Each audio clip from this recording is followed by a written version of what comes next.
6 na dekada nating inantay ito mga idol, sa wakas nakatalo tayo ng European team. At hindi lang basta European team, kundi world number 6.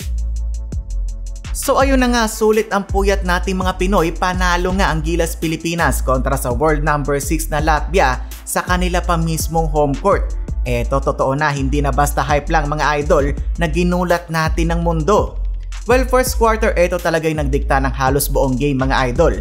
Ang ganda ng simula ng Gilas.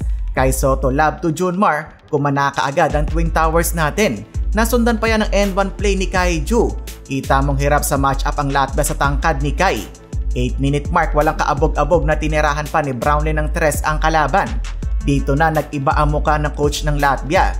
Dahil sa 8-0 start ng Gilas, medyo nakaramdam agad ng pressure ang world number 6. Hindi nila akalain na maibubuga pala ang team galing Southeast Asia. JB to Kai Sotto, alley-oop play, pwede natin abusuhin yung mga ganitong klaseng play dahil nga sa tangkad ni Kai.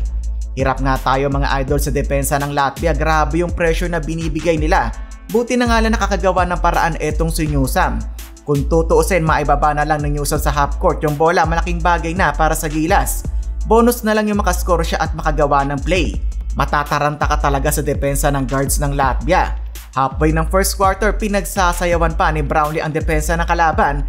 Dito napatingin na ang coach ng Latvia sa score.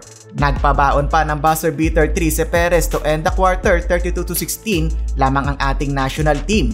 Hindi na kinaya ng fan na to ang kanyang nakikita.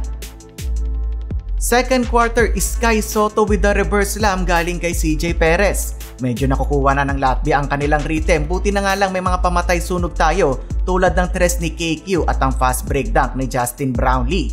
Solid quarter para kay JB at Kai mga idol, problemado na ang coach ng Latvia. Bago na naman mag-end ng quarter, another 3-pointer mula kay Dwight Ramos. Third quarter, Kai Sotto mga idol, pumakita pa ng kanyang shooting touch. May pagkaswerte din ang Gilas Pilipinas dahil yung mga hinahagis na lang natin na tira napasok pa. Dito nga sumasakit na ang ulo ng Latvian fans. Umabot pa ng 26 ang biggest lead ng Gilas. Fourth quarter, pinakaba tayo ng Latvia dahil naibaba nila sa 10 ang kalamangan. Pero buti na lang meron tayong Justin Brownlee na handang sumalba sa atin kapag hirap na tayo sa opensa. Wala nang 4 na minuto, sinayawan pa ni Brownlee ang kinuha ng Orlando Magic dati, may kasama pang foul. Sa dulo, kinapos na sa oras ang Latvia, nahabulin pa ang kalamangan ng Gilas. Final score 89-80, natalo natin ng world number 6.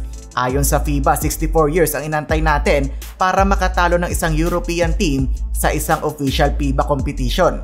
Maski si Coach Tim Cone hindi makapaniwala sa panalo ng Gilas. Sabi pa ng ilan, eto ang play of the game ng Gilas versus Latvia. Eto yung pinagalitan ni Coach Tim ang mga bata natin nang humahabol na ang Latvian team.